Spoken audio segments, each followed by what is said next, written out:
Beautiful. Yes. Oh, look at that. Isn't it gorgeous? Is it for anything? No. Good. By the time I had finished covering the American elections, I had the feeling that the American dream was a psychosomatic condition. Really? Excuse me. Induced by Don, a mixture you know of Sir a John Wilder mistaken intends to put in an interpretation of appearance? history I think he might and do, yes. too much Make sure I faith get a in word with him, would you? psychiatry. Did you know that the Big Dipper at Coney Island is so big that when you get your ticket, they sell you travel sickness pills?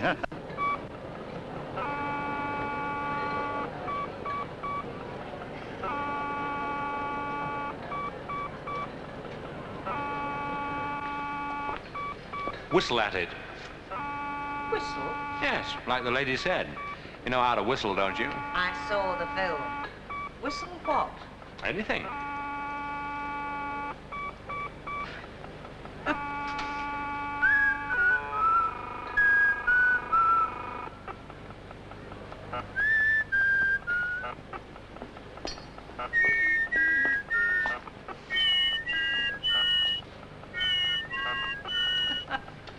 Were any of those interpreters I sent over to you any good? No. Oh, I'm sorry about that. Well, it doesn't matter. Perhaps if I knew what you wanted an interpreter for. Principally to go with me to the Common Market meeting in Bonn. Secondarily, if I have to spend 3 weeks with him, I want somebody I can chat to. Oh, well, I'll send over some more. No, it does. No hurry. When do you leave? The end of next month. How would you like a little trip to Switzerland in the meantime? Not a lot. No? Why not? I find Switzerland a dreary country. Oh, yes, I agree. The only thing that seems to animate them is money. But the Bible tells us that we shouldn't build our houses on sand. The Swiss have built an entire nation on snow. They have to be interested in money in case they have a hot winter. You don't ski? Heavens forfend. What would you say if you were to meet a Swiss banker who wanted to undermine the whole concept of modern finance? Well, I should say stick a pin through his middle and have him mounted on a small black frame. You would have a collector's item. Would you be interested in bidding for such an item? Just because we're at a party, Fowler, we don't have to play party games. Sorry. Cindy, did you know about the Big Dipper at Coney Island? It is so big that when you get your ticket, they sell you travel. What's it all about? Oh, just something I have in mind. Does Caswell know? He's away. He's not very well, I'm afraid. I know. No, it's just something that's come up. Would you like to take a mug of coffee with me tomorrow morning? Possibly. Say 11? All right. Well, if I can't make a mug of coffee at 11, then perhaps we might take a dish of tea at 4. Sorry I was late. Oh, you didn't miss much. How do you enjoy the pictures? Well, there weren't pictures, actually. Well, sculptures, then. Machines. What do you mean, like combine harvesters? Computers. Good God, you're not going to cover the walls with those now, are you? It was an exhibition of cybernetics. Really? How would you like a trip to Switzerland? Well, you know I would. When? I don't know. It's an idea of Jason Fowler's. I'm going to speak to him about it tomorrow morning. I thought cybernetics was one of Lincoln Dowling's provinces. Yes, he took me. Oh. But you wouldn't have wanted to take me now, would you? Hmm? You can take me to Switzerland. What are you up to, Fowler? Up to, my dear fellow. Up to, Jason. Do you take sugar? Yes, please. Did you know that between them, South Africa and Russia control 30% of the world's free gold? Yes? That's rather a disturbing thought, don't you find? No? No? Well, most people do. I haven't noticed my wife's cleaning woman getting hysterical over the idea. Well, most people are concerned with the problem. How is your wife, by the way? Oh, come to the point, Jason. I read the most interesting article by a Swiss banker. Well, actually, I had a talk with him when he was over in London some weeks ago. He seemed to me to have got the measure of it. For what? Well, he made the point that in all probability the world would divide itself up into two nations. white on the one hand, and colored, that is to say, Negro, Chinese, Indian, and the rest, on the other. South Africa would almost certainly be taken over by the colored races, together with its gold. And that would put the Russians, who are white, in our camp, together with their gold. Unless, of course, the colored races were aligned to communist China.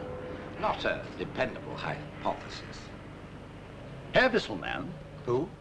this Swiss banker fellow, he made the point that if we don't move away from gold during the next 50 years, we could find our financial system at the mercy of intolerable blackmail.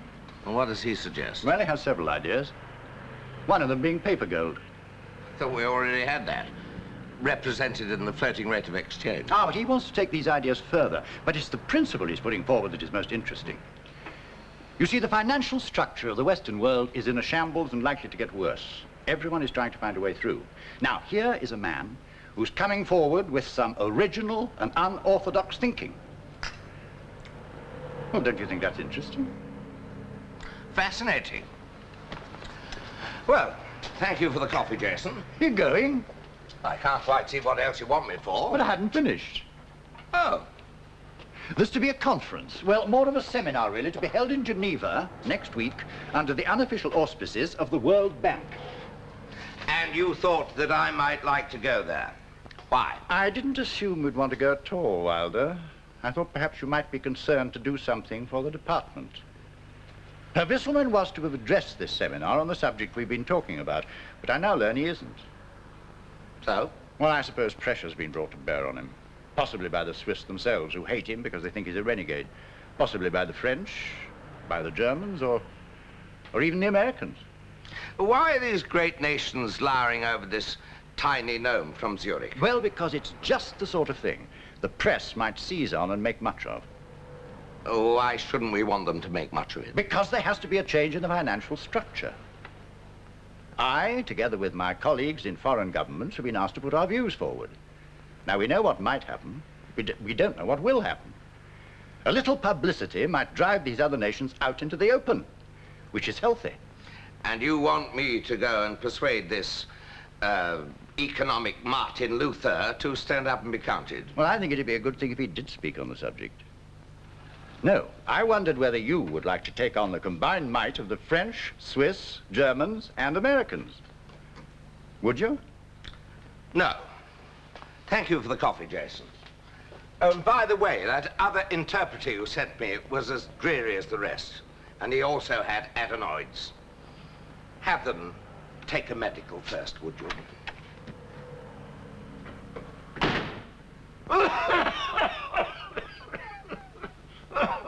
West Germany. I like West. Germany. Very much. Hope you live to see it. How long shall we be there for, Sir John? How many languages do you actually speak? French, Italian, and German. Do you cough in all these languages? Bronchitis. Well, when you come to think of it, there may be a clue here. Why did you ask how long we'd be there? The hospital have allocated me a bed towards the end of next month. Of course, it doesn't matter.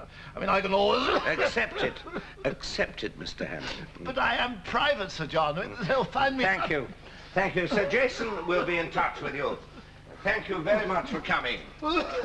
Since your time is much more valuable than mine.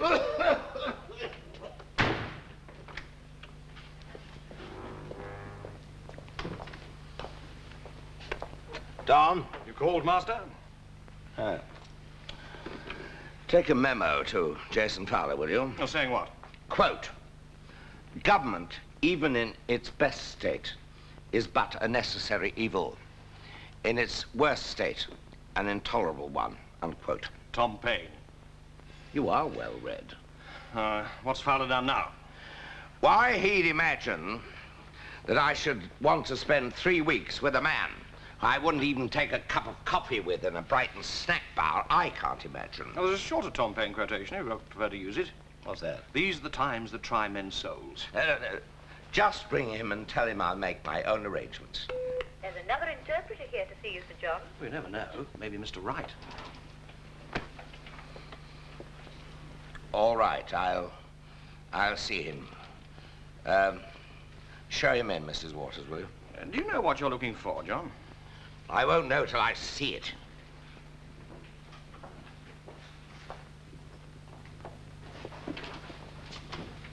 Oh, maybe you've just seen it. Sir John Wilder? Oh, this is Sir John Wilder. I'm the man who thought the next breakthrough would be in colour radio.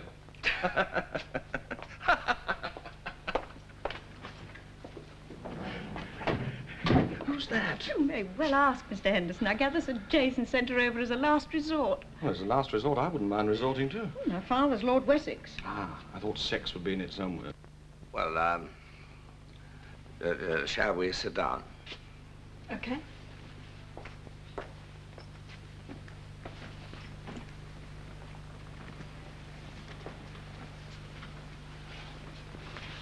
Are you nervous? Of course I'm not nervous. Okay, don't snap my head off. Everyone gets nervous at interviews. Well, I assure you that I'm not in the least. Fine. Bit pompous, isn't it? I assure you I'm not in the least. You sound like my father. How old are you? 20. How old are you? Has that any bearing on it? Where's mine? Jason told me you wanted an interpreter. I can speak 4 languages, so it wouldn't really matter if I was 85, would it? Do you, want this job? Well, then, if you're not keen, I suggest we... No. Sit down a minute.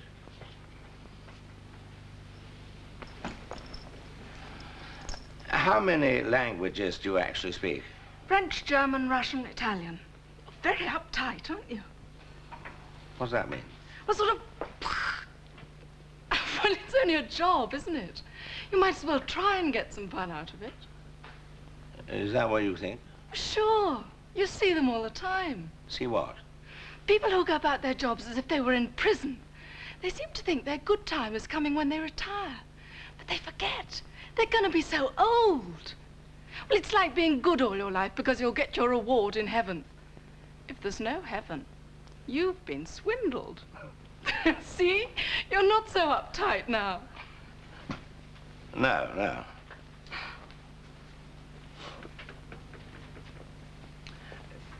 Do you really want this job? Sure.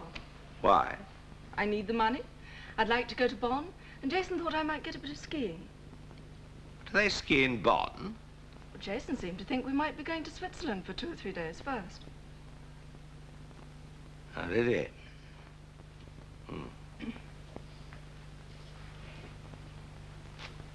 All right.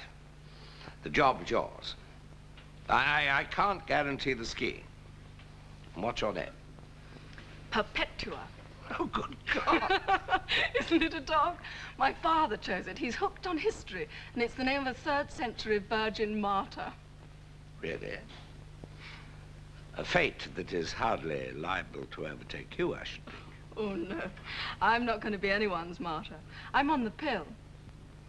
You said quite definitely that if you went at all, we'd both go. Well, it just turns out that it isn't possible. It'll be all business. I shan't have any spare time at all. I bought all these things. Well, you can wear them when we go down to visit Tony and Sue. Après-ski in Weymouth. I'm sorry, but there you are. You know what you are, don't you, John? You're a... But I've made arrangements to go with you. Well, it turns out that I shan't be needing you. Why do I have to explain everything twice to everybody? Jason told me I could assume I would be. That might teach you not to arrange your life around the assumptions of Jason Fowler. It's likely that I might have to handle this in a quite unorthodox way. And I don't want the full might and pomposity of the Foreign Office breathing down my neck. I shall take Don with me. I see. Well, there's no need to be so uptight about it. Of what? Upset. I'm not in the least upset. I shall simply have to rearrange things, that's all.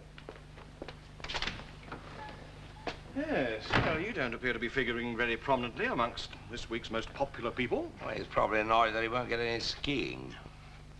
Are you going for the skiing? I don't ski. Oh, Don, do something for me, will you? Find out all you can about Herr Wisselmann. Mottleman? Wisselmann. He's a banker from Zurich. Wisselmann Gesellschaft. Yeah, I'll see what I can do. There's not much you can learn about the Swiss. They get born, they die. Nothing much seems to happen in between, except they grow richer. Well, I'll see what you can do and arrange a meeting for me with him next weekend. All right, shall I book the air tickets? Yeah, if you would. How many? Well, one. Only yours. I shall take the Rose. I shall take it gently down there, and you can fly out on Friday. Oh, you and Pamela are taking a bit of a holiday, are you? Yeah. Oh, no. Pamela is not coming. Well, she said she was. Yes, well, it's, well, it'd be, what, with one thing or another. Oh, and you're going to sit by yourself in the back of a Rolls all the way to Geneva? No, I shall probably take the interpreter with me. Oh, I see. And that's your idea of, taking it gently, is it? Well, I can't stand here yapping about it. You make your own arrangements, will you? And I'll make mine. Are you all right, Sir John?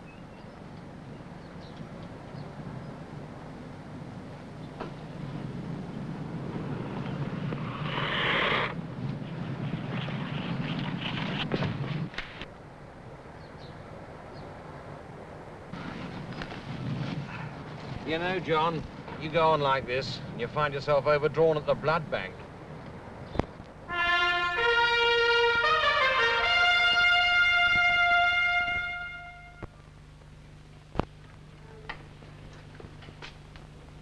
All alone in your master's monastic cell. Hello, Armerton. What are you doing round here? My master's upstairs taking tea with the great Bligh. A somewhat immovable feast, so I dropped in for a gossip. While they haggle over who's to have the chocolate biscuit. Have you any gossip? My dear, I wish I had. I hear the Off-White Knight has taken to the road again. Tilting at Windmills. Is that what they call him? It's quite nice, isn't it? J. Wilder, the Off-White Knight. My own. It's very good. What do you call Lord Bligh? Well, being directly over us, we call him the Lord above. That's nice. Is it true the knight took a dolly girl with him? Where did you hear that? It was murmured at me in a discotheque by a depraved adolescent, friend of the aforesaid dolly of the first part. I had no idea. How dull you've become! It's your devotion to affairs of state. What affairs are you devoting yourself to? My dear, if I could only speak.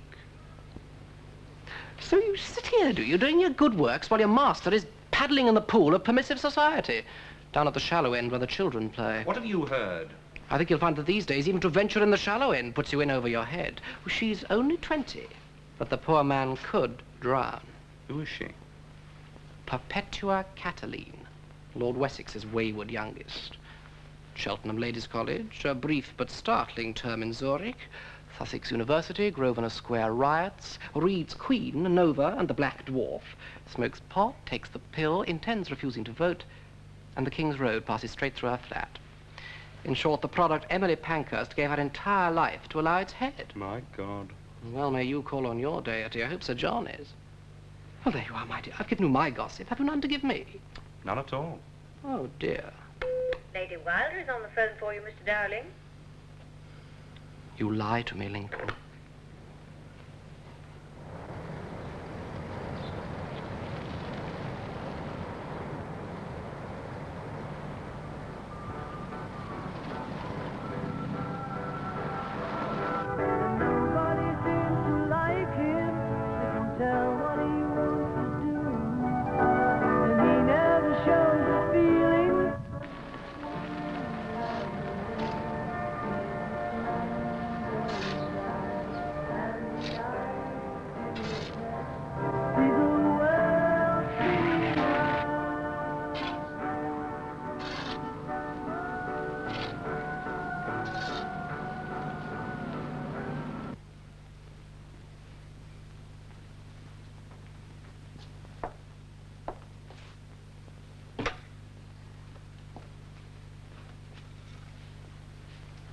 Connecting doors.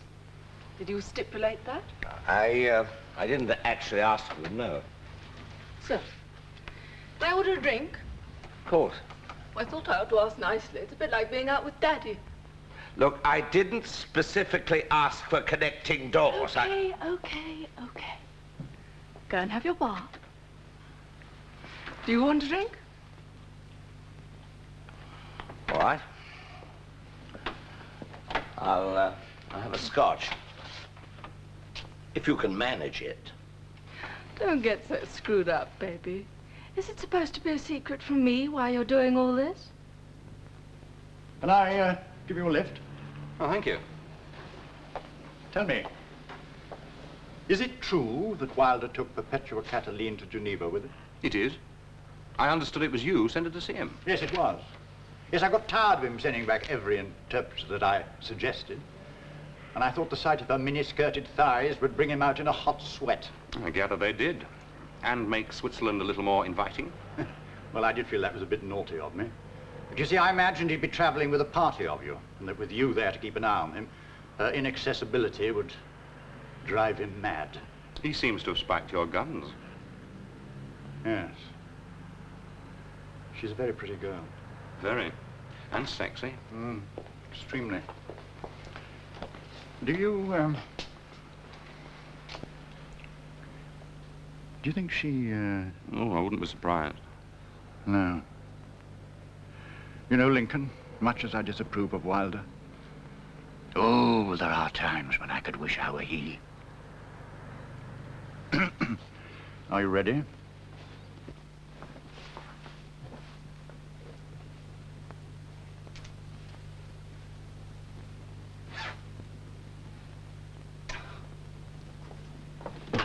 Hey, where are you? I need zipping up. I won't be a minute.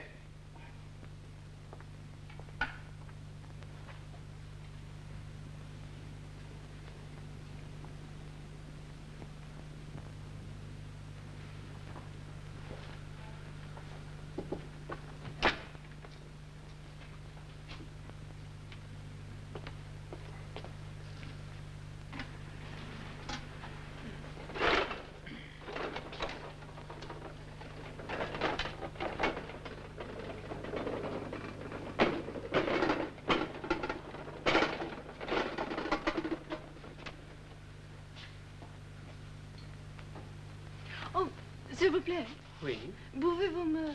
mais certainement.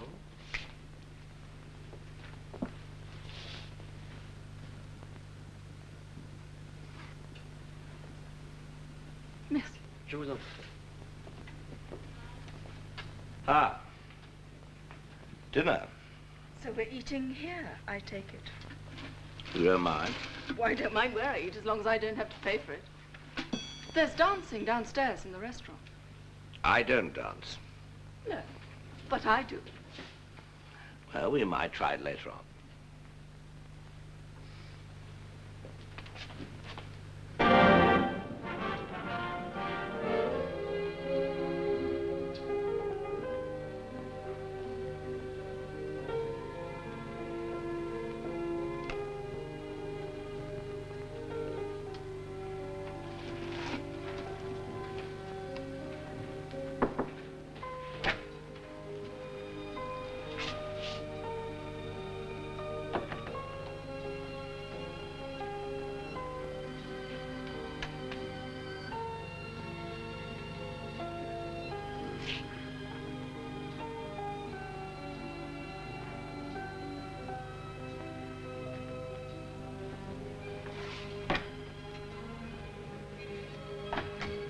Tell me, did you see a lot of Ronald Colman movies when you were young?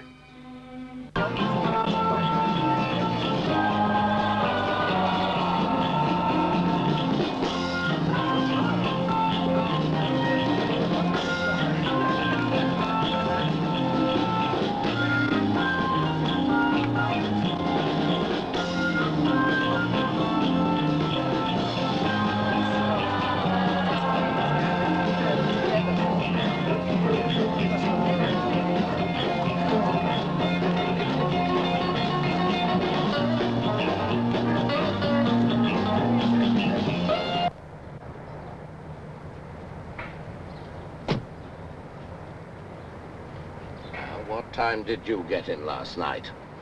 Or should I say this morning? Oh, God, it is going to be like being out with Daddy. All right, let's go, Goodall. Is Sir John at the hotel? No, sir. I have a message for you. Sir John Wilder is spending the weekend at St. Moritz. He will not be arriving until Monday.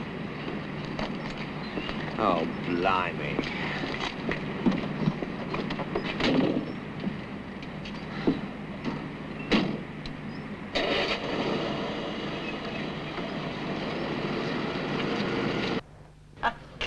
Why not? Well... Look, we take the train to Poole, we pick up the boat, sail it down to Salcombe, stay the night with these friends of mine, and catch the train back on Sunday. It's perfectly respectable. Oh, I didn't think for a minute it wouldn't. Then what? Oh, I Look, don't if know. you're worried, no one need ever know. I don't think I want to do things anymore that people don't have to know about. All right. Just seemed a pleasant way of spending the weekend. Yes, because I'm sure it would be. Did you know that I had an affair a couple of years ago? No? I just wondered if it might be in one of those dossiers government departments are so fond of drawing up nowadays. Tell me about it. Well, did it because of John, really? I think I said to myself, if he can do so-and-so, I can do such and such, and the hell with it. Oh, it wasn't much of an affair, really, looking back in it. I mean, there was never really any chance of my going away with him. I wasn't prepared to give up what I'd got. So it was rather sneaky, really. Don't you think? I don't believe you. All right. I think you probably did love him. He was just an implement. What does that mean? I'm just telling you what happened. I don't care what you're not prepared to give up. Lincoln, you're a bloody fool. All right. Let's just take it I might be. I'm sure I'm not the only one about.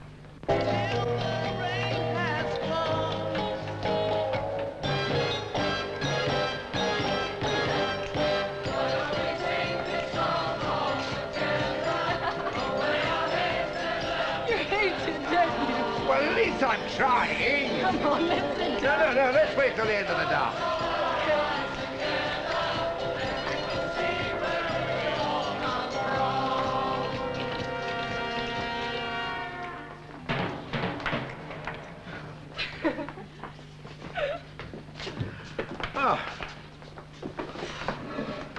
Well, at least you're a trier. Shall I tell you how to do the dances these days? How, except by losing 2 stones? You do them as if you wanted to do them. Just let yourself go. The thing about dancing now is that if you're enjoying it, you're doing it right. You're too aware of yourself. Well, thanks for the advice. No trouble. Let go a little, baby. Do you have to call me baby? Oh, come on. You're not the great John Wilder here. You're just some cat out dancing with a bird. I don't even understand the language. Cat is you, bird is me. Does the cat get the bird? That's better. Really? You're too much. What does that mean? It means you grab me where I live. I like you. I couldn't get any reply.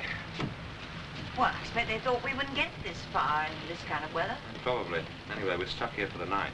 It's 20 miles to Salcombe. Where are we? Brixham. I suppose I'd better go and find a hotel. Why? Well, the only 2 bunks there are in here. What are you trying to tell me, that you snow?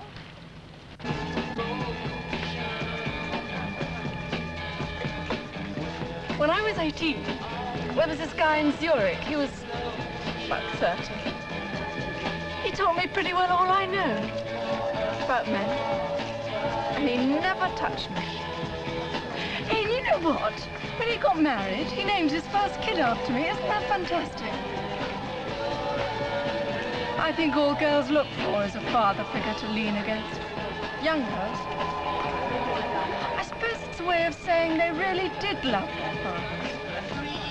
Fathers are usually such failures. Mine is.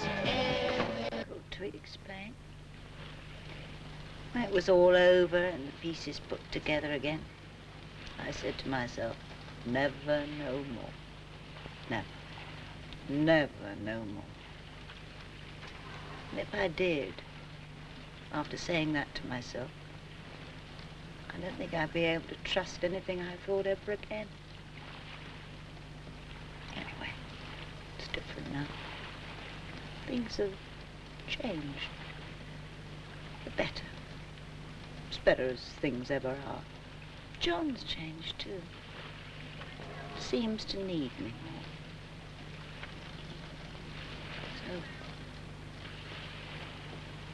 I'm sorry.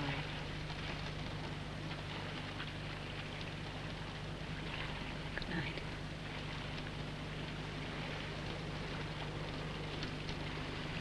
Good night.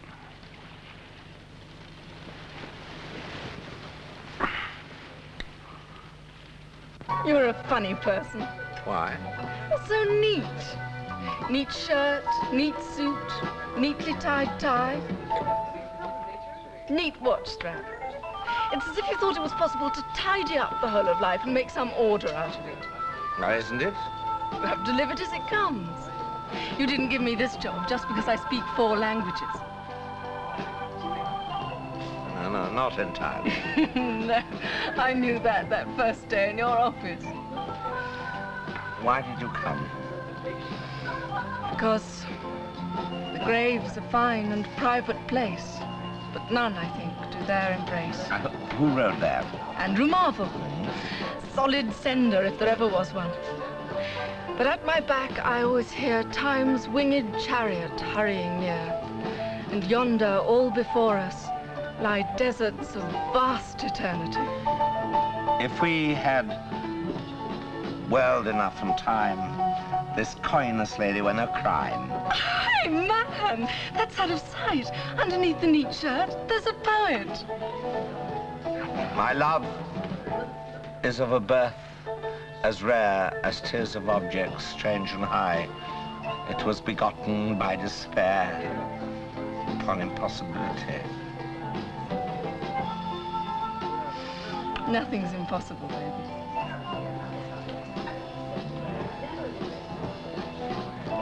Hey, look at the time. Bed?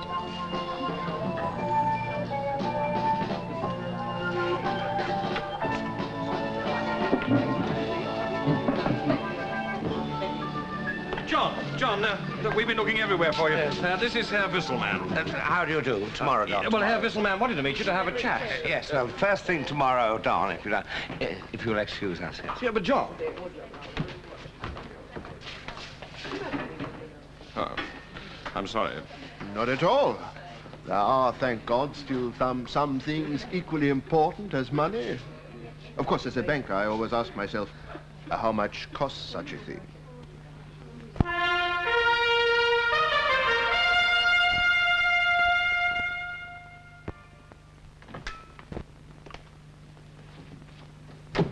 Oh, you, Bart?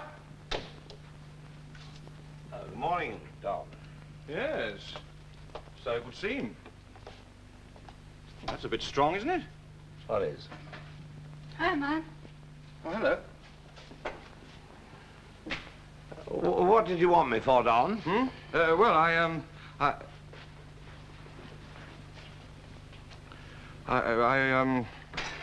wondered if you felt, I wondered if you felt more inclined to... How old would you say I was? I mean, if you didn't know me and you met me in a bar, what age would you put me at? Well, this morning. Oh, so about 83, give or take a year or two. I mean, if you saw me in a bar, say, with that girl, and I said I was 49, what would you think? Oh, come now, John. 49's young for a dirty old man. I thought you were supposed to stay in Geneva till I got there. No, I've got Herr Wisselmann downstairs. Look, tomorrow morning. John, you said this morning he's come all the way from Geneva, and I promised him faithfully. Ready? Look, wait a while downstairs. I might have to see somebody. It won't take more than half an hour. Just wait for me. Crazy. I'm not sitting around in the snow waiting for you. I might get my backside frozen off, and I need it. Now, look, just wait for me downstairs. I won't be more than half an hour. Cool it, baby. Cool it. You're coming unglued. You do what you have to do. No fuss. I can go up with that dolly instructor. Ciao. Perpetua? Perpetua? Look, Don, find Herr Wissel. John. Find out John, if tonight will do. Don't be a bloody fool. Anyway, you know it'll take more than half an hour. You reckon so? And you don't ski, remember?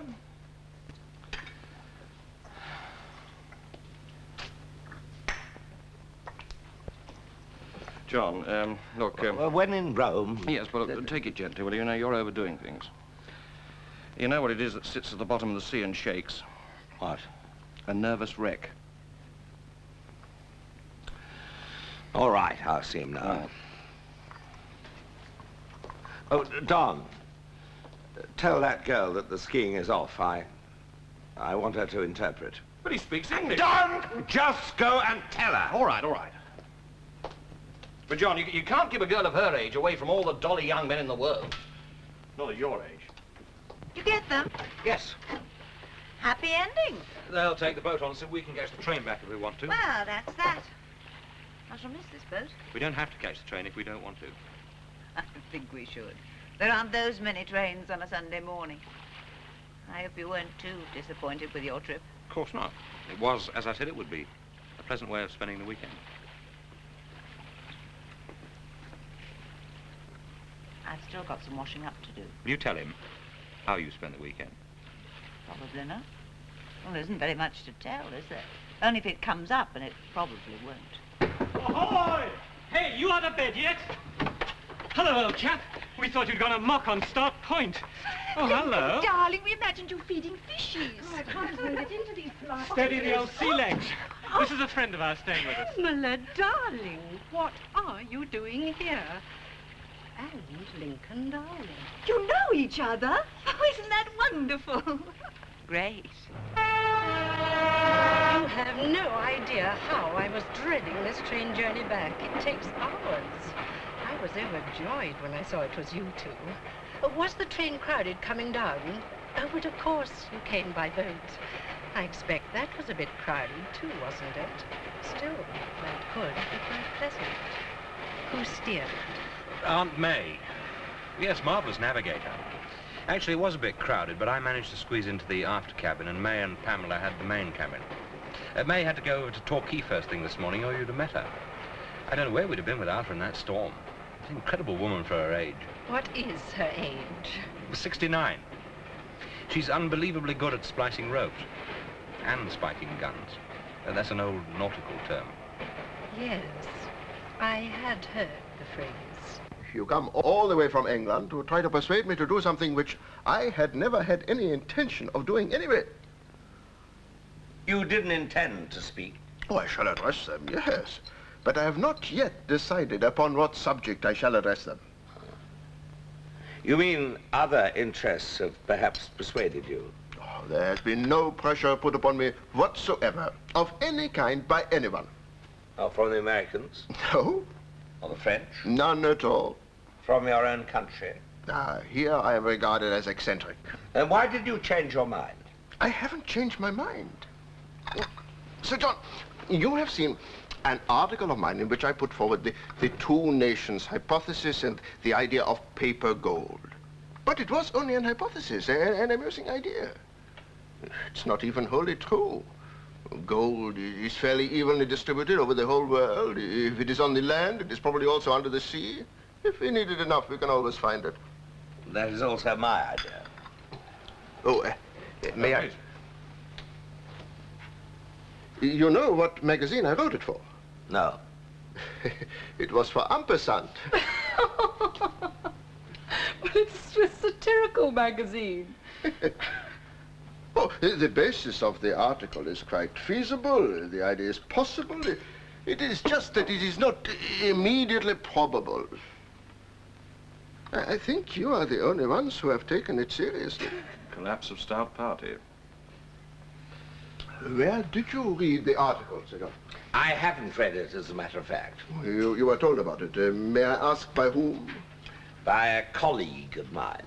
Would I know him? His name is Jason Fowler. Ah, Herr Fowler. He and I have had a long and interesting discussion upon the subject when I was in London last month.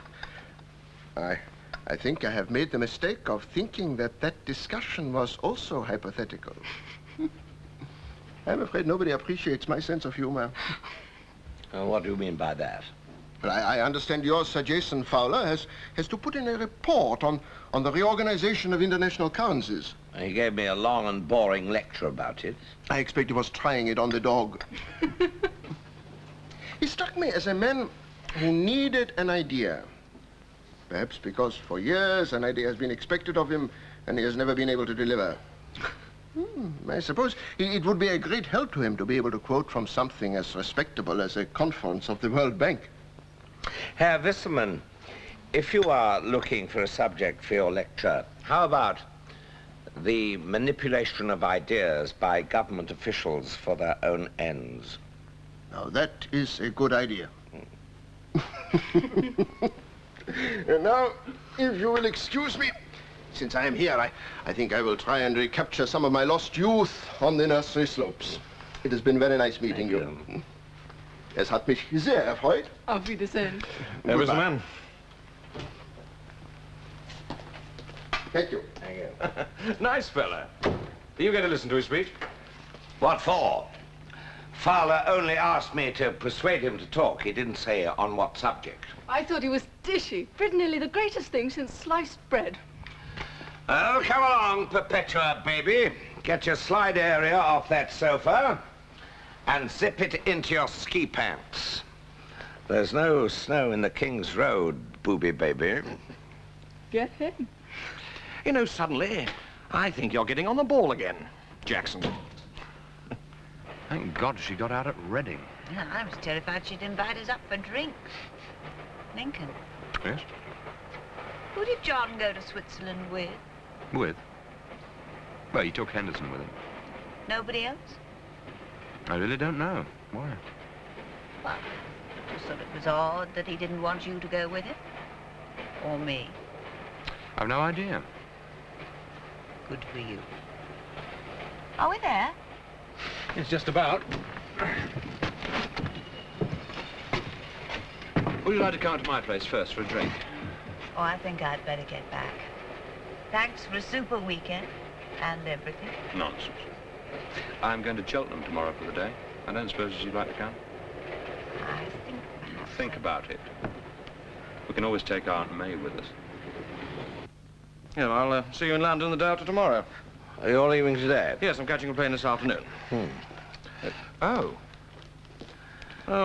taking a few little gifts home with you, are you? Well, we bought some little things. When she knew that my ambassador status gave me customs immunity, there was no stopping her. Yeah, as well, all the most desirable properties cost the earth these days. You know, you're looking tired, John. Well, this is the altitude. Oh, you think so? Well, have you tried doing the Watusi or whatever it's called 3 nights in a row? I haven't tried doing it 3 minutes in a row. I'll tell you something, Don, which is quite true, that a man is as young as he feels, and I feel like death. Or perhaps you're a little overdrawn at the fun bank. Hey, John, if we got Goodall to drive like hell, we could stop the night at that place that had that discotheque, huh?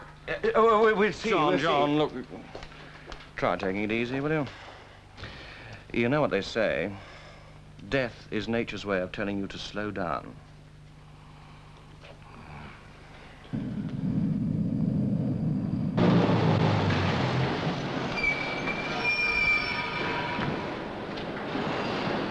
Give me a ring, huh?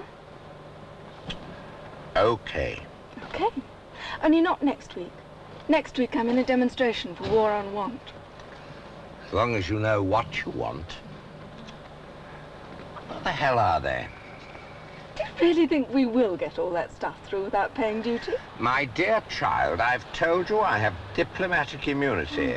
God, don't start getting pompous again just because we're back in England. Good day, sir. I have to ask you if you're familiar with this document. I have read it. Perhaps you both just step outside and stand beside the car, sir. I think you'll find I have diplomatic immunity. You'd just wait a moment, sir. Now what? Oh, don't panic.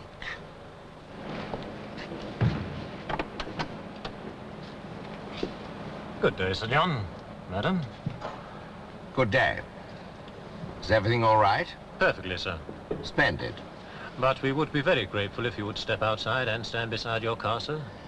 I'm on Her Majesty's diplomatic service. Oh, yes, sir. Well, then, what's all this about? If you would just step outside, sir, perhaps we could explain. I'm damned if I will. Look, fetch somebody with more authority, your superior. I'm afraid there's no one here with more authority, sir. I'm sorry, sir, but I must insist. You mean you're not prepared to take that on its face value? Oh, we take nothing on face value, sir. After all, for all we know, the young lady could be an underage, unfrocked nun. Couldn't she, sir? Don! Look, Don, get hold of Fowler. Get hold of Fowler this minute. I can't find him. Well, what's wrong? Oh, Lord. Yeah. Yes, right away. He's claiming what? Oh, well, I'm afraid he can't do that. No, you see, he isn't actually accredited. Well, not to any particular country, you see. Well, I'm terribly sorry, but I'm afraid that's his problem. Look, John, I've got hold of Fowler, but, He said what? Oh, all right, Don. All right. I'll see Fowler when I get back to London.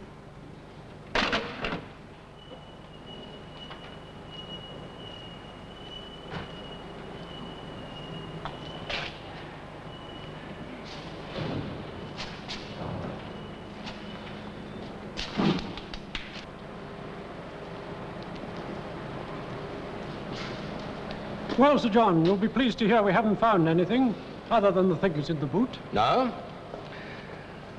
Well, let me tell you something that you'll be less pleased to hear. I could have told you that without all this officious nonsense. And if this is the gateway to England, the country would be far better off if they put you back in your laboratory jar in which you've obviously spent half your life. We get a great many diplomats through here, Sir John. If they all paid their duty, perhaps the country would be able to afford the formaldehyde. All right, put the bloody thing back together again. I'm afraid not, sir. Although we have the right to take the car apart if we think it necessary, it is not incumbent on us to have to reassemble it again. Thank you, sir. Oh, baby. That customs immunity. I don't think the vaccine took. These things are yours, I think. You bought them. You pay the duty. Baby. And Goodall. Give her a spanner.